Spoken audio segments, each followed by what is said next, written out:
I'll have to be honest with you. First thing I'm going to mention right up front is it's free.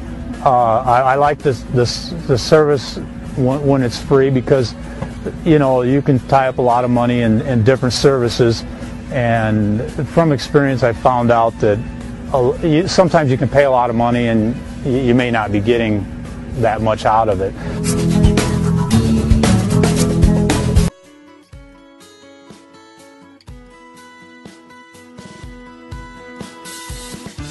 Good afternoon, welcome to GrainTV. It's December 10th, 2013. I'm Logan Burgess. To my right here is Brock Shimano to help break down the action on the December WSDA report day. Jumping into the quotes here, we see corn down 2 cents, soybeans off 5.5 cents for the January contract. Chicago wheat led to the downside, down 11 3/4. Brock, at first take, when we looked at these numbers today, certainly looked like some numbers from the USDA that should support the trade. We didn't see that here into the close. What's your take on that? You know, I think this is kind of a situation where people were buying the rumor and they're going to sell the fact. What we got today was the fact that we do have lower ending stocks than what was originally anticipated. But leading into this report, we saw a couple of days of buying, especially in the soybean market. We saw a couple strong up days. We hit new highs for the move around 13.53 1/4 early in the session. Once we got the report out, though, we did sell off, and I think a lot of what was leading us to the downside was going on in the wheat market. We saw some pretty overly bearish numbers for the wheat market today. Yeah, certainly. Let's jump into those numbers reported by the USDA this morning. As you can see here, the first column shows what the USDA reported in November. The middle column is what was expected from today's report, and the last column here, December reported, is what the USDA actually projected 2013-14 ending stocks at. You can see here for corn, quite a bit lower than what the trade was expecting, coming in at 1.792 billion bushels.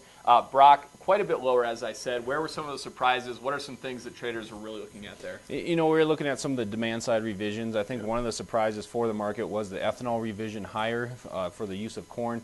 We saw that move higher by about 50 million bushels. We saw export sales move higher by 50 million bushels. That export sale number was expected, a little bit of a revision higher. I think 50 million bushels kind of caught some people by surprise. Yep. So in total, we saw demand raised by 100 million bushels. On net, we saw ending stocks lowered by 95 million bushels. So that really kind of caught this corn market by surprise. What should have been supportive, we ultimately ended up negative. You know, soybeans, kind of a similar story. We came in pretty close to what the analysts were expecting, right around that 150 million bushel mark. And we definitely saw some demand side revisions for soybeans as well. Yeah, we did, Brock. You know, if we look at the soybean balance sheet from today, we saw imports were raised by 10 million bushels, crushings were up 5 million bushels, and exports up 25 million bushels. I think that export number is one area that people are going to look at to possibly be revised here moving forward. I know, looking at our models right now, soybeans are well ahead of the pace needed to meet the current USDA expectations. We're going to have to kind of rework those models and see how today's number plays into that. But certainly 25 million bushels on soybean exports, I think, is a little bit light in some traders' minds. Keep in mind right now on soybeans, with 150 million bushels projected in ending stocks, that leaves stocks to use at just 4.5%. So that's very tight, and if you look here at the expectations, a little bit below what the trader's expecting. I think looking at today's number and seeing how the trade reacted for soybeans makes me a little bit nervous. It kind of has the feel right now of a market that may be losing a little bit of steam. Just this afternoon, we're seeing spot soybean basis back off in the Western Corn Belt at a couple key facilities. So with that said, I'm a little bit nervous about the reaction to this report that the bean market showed. You know, I think it was a matter that we were buying the rumor, selling the fact coming in this report. You know, the big thing about soybeans and the export sales figures that did get revised higher, we typically see our export sales front-loaded towards the beginning of the marketing year, so we should taper off towards the end of the marketing year. So I don't know if a revision will be coming down the pipeline, although we are, or before this report, we were running about 300 million bushels ahead, so we could see another revision further out in time.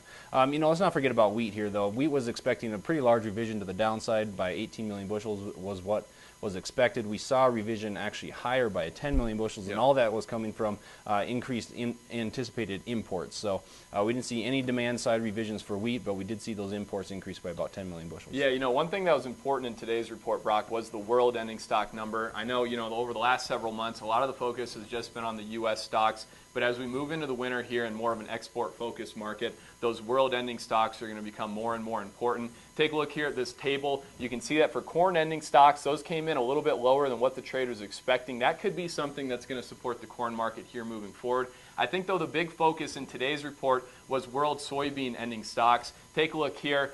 Came in well below what the trade was expecting. The USDA didn't make a lot of changes from what they projected in November. A big result of that was that a lot of traders were looking for the soybeans production figure out of Brazil to be raised. We saw the USDA leave that unchanged. And coming as another surprise, we saw Argentinian production raised by 1 million tons. So I think that's two things that caught some traders by surprise today. And that's another factor that really should be supporting the soybean market. And I think that adds to the notion that it was buy the rumor, sell the fact. We got smaller than expected ending stocks on the world front for soybeans, and it did very little to support the bean market here in today's action. You know, I think a real driver, especially in that wheat market, was these world ending stock figures. Yeah. If you take a look at these numbers here for wheat, you can see that we came in about 4.3 million metric tons ahead of where we were in the November report, and we were about 3.5 million metric tons above what was expected in the December report. So I think that was the real driver for the wheat market. You know, that let us lower by about 11 and 3/4 here domestically. You know, I think corn and soybeans ultimately ended up following them on what was slightly supportive for both corn and soybeans this report.